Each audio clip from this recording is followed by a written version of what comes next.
Hi, everyone, and welcome to this week's MMA Market Update. This is your host, Gianni DePoce. It's great to be back with you on this Friday afternoon as the markets remain turbulent. We are joined this week by a very special guest, Susan Gidel.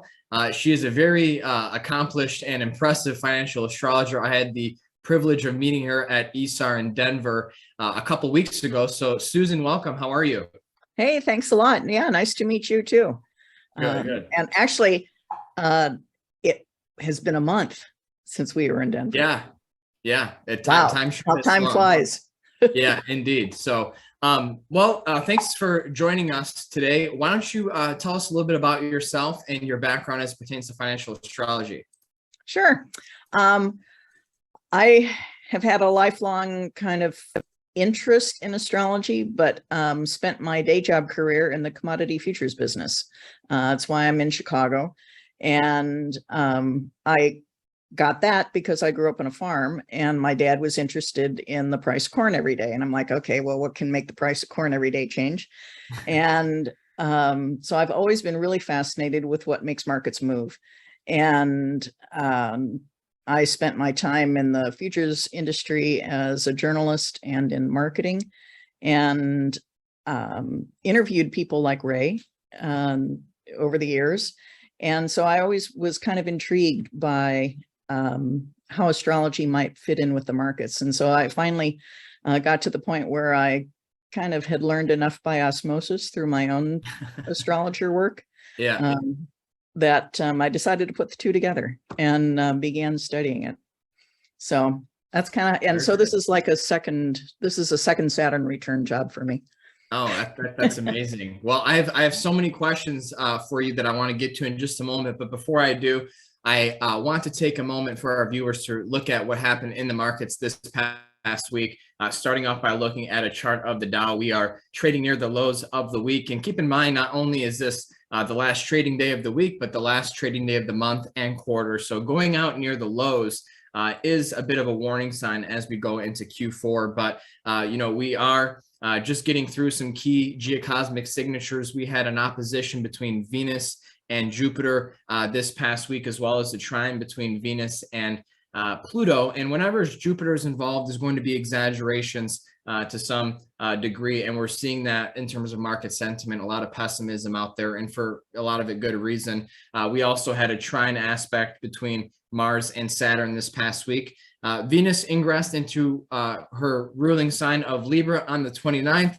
And then tomorrow we will have Venus opposing the Jupiter. Actually, I misspoke a moment ago. We actually had a Sun-Jupiter opposition on the 26th of September. So now we have Venus opposing Jupiter tomorrow. And then obviously we are near the end of the Mercury retrograde period. Mercury will go direct on the 2nd. I know many of us are excited about that. We have a lot of planets that are retrograde right now. I believe 5 or 6 are retrograde. So, Susan, I'd be interested to hear what your thoughts are on that in just a moment. But then next week, we also have Pluto going direct. But I want to look at the NASDAQ here just a moment as well, because I think one of the biggest developments, possibly a positive catalyst, we're not out of the woods yet, is the fact that the NASDAQ has not taken out its lows from June. But we'll have to keep an eye on that because we're really hanging off a cliff in that regard. So definitely not out of the woods yet when it comes to the NASDAQ, but that's what we need to keep an eye on for stocks. Let's take a look at USO, which is the crude oil ETF. We cover this in our monthly MMA ETF report as well. Got a little bit of a nice bounce here. We're keeping a close eye on crude oil because we're entering a key time band for an intermediate term cycle to unfold, and our eyes are set on the direct motions of Jupiter and Neptune later this year, because those planets co-rule the oil market. And as well as looking forward about 6 months ahead now, Saturn's ingress into Pisces will likely be pretty important for this market as well. Take a look at interest rates real quick. 10-year Treasury made a new multi-year high earlier this week, pulled back a little bit, but caught a little bit of a bid here on Friday. So the trend is your friend. Trend remains upwards as Pluto, treads in those last degrees of Capricorn. Will be interesting to see as we exit the era of QE, how interest rates will continue to react. We did see the Bank of England step in to support their bond market overseas in the UK, and starting to hear some initial rumors stateside that the Fed is starting to be a little bit concerned about financial conditions. Last market I want to look at before I start interviewing Susan here is Bitcoin, still trading near the lows. We are in a very key period now as Venus ingressed into the sign of Libra as well, and our studies have shown that it is one of the most volatile periods for the cryptocurrency market when Venus is in Libra. So Venus is going to be in Libra until the 23rd of October. So we'll look for some big price moves on that front. So that's kind of the lay of the land in the financial markets at the moment.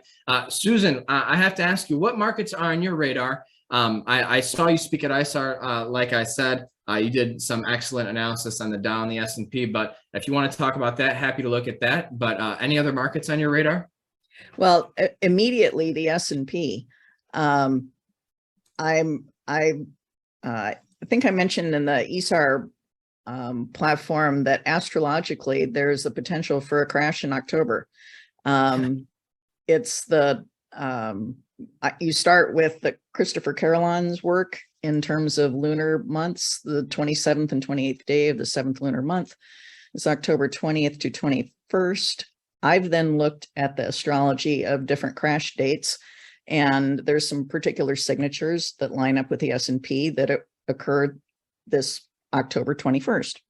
Oh, wow. And what's interesting is that then I thought, okay, well, if I were, okay, it's nice to know that there might be a crash, but what I really want to know is when I should short it before then. And the answer, working backwards through those other examples, was the first quarter moon previous. And that will be on Monday, this next week. So if the S&P would rally into Monday, then it would start to feel like that setup could play out. It doesn't really look very much like that at the moment. No. You really would have to see some sort of rally into early next week, I think, to get some confidence that that might be working. Well, Susan, I must say, as you shared that date of the it was the 21st of October, right? Yeah. As I'm looking around the days surrounding that period, we have Saturn going direct on the 23rd of October. And if we actually go back to June, if my memory serves me correctly, we had Saturn go retrograde early in the month. And that kind of was like the initial reactionary high from the low. And we led to that led to another plunge lower to the low, which was recently broken. So Saturn going direct is a pretty big, signature, because Saturn rules reality. Saturn rules the foundations. Yeah. The foundations of the financial markets seem to be pretty vulnerable right now, given what's going on in the bond market. So what are your thoughts on that? Well, and I look specifically at the first trade chart for the S&P 500, which is March 4, 1957 at 10 o'clock in New York. And I looked at transits to that chart. And so these crash setups have conjunction to natal Neptune and then opposition to both the sun and the moon in that first trade chart for the S&P. And you don't see that all the time. But this fall you do. So so that's what I'm looking at more, is transits to the first trade chart of the S&P. Yeah.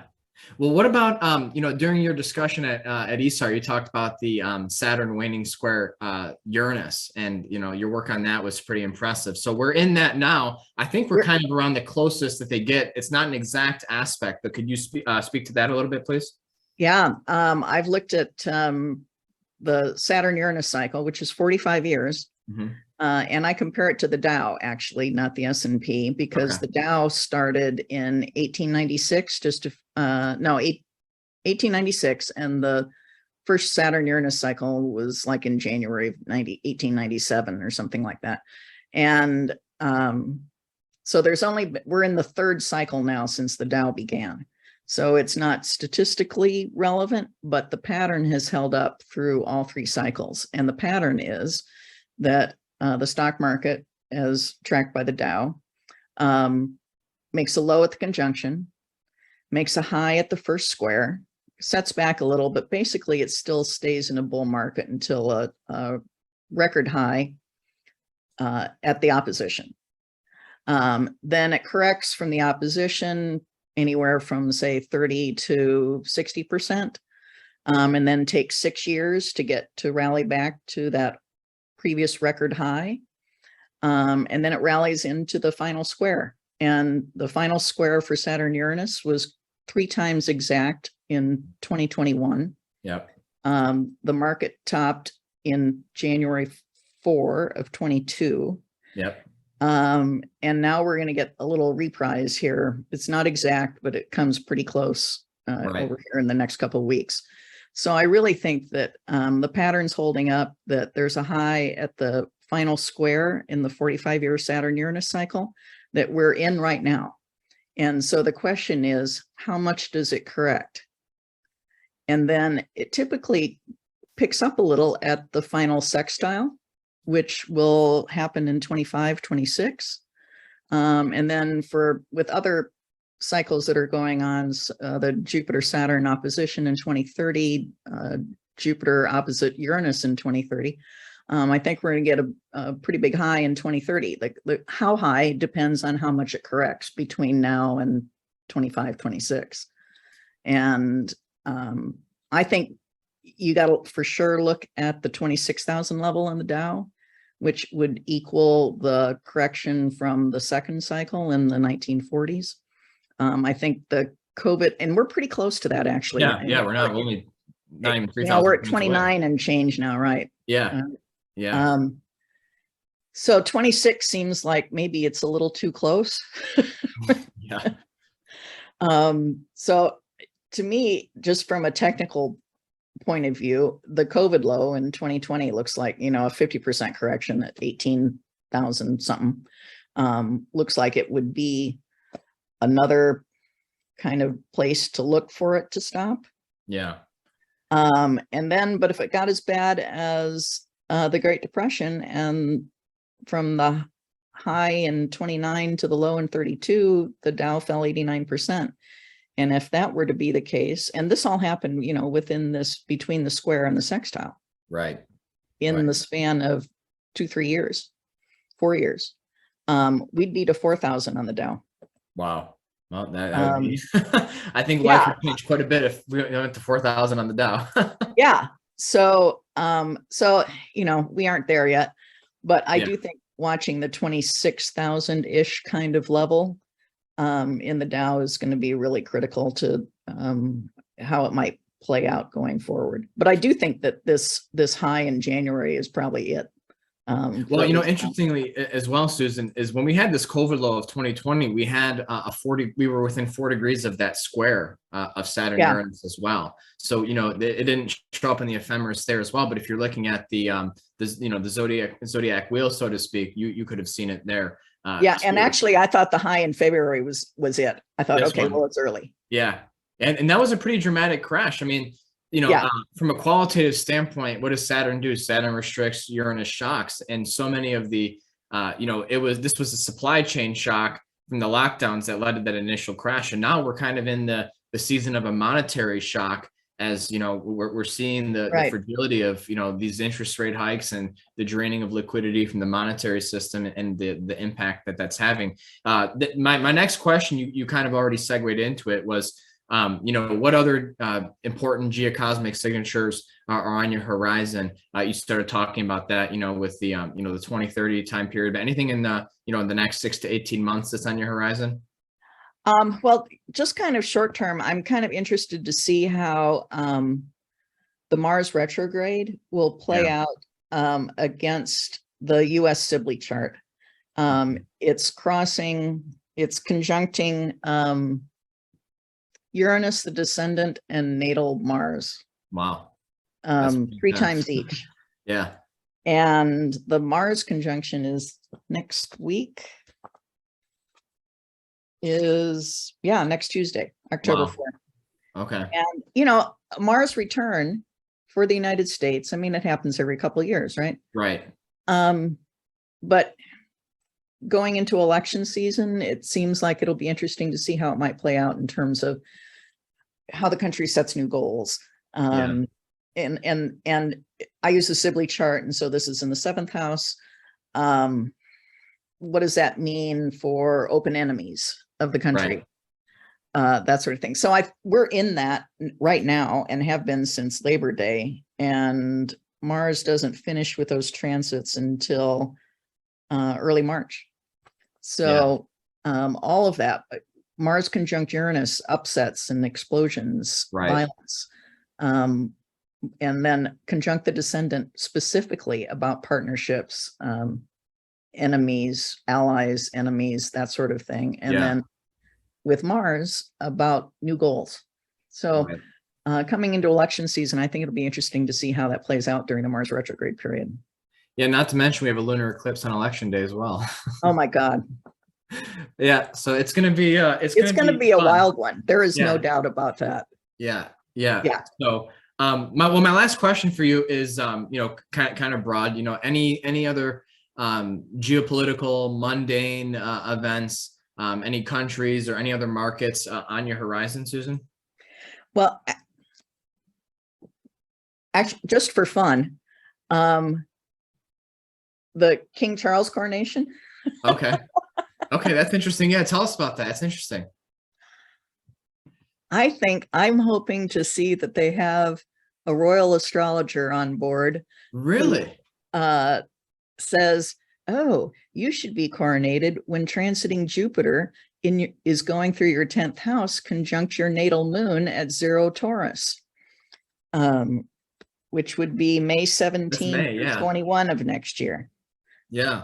Because King Charles' moon at 0 Taurus is conjunct his mother's sun at 0 Taurus. Wow.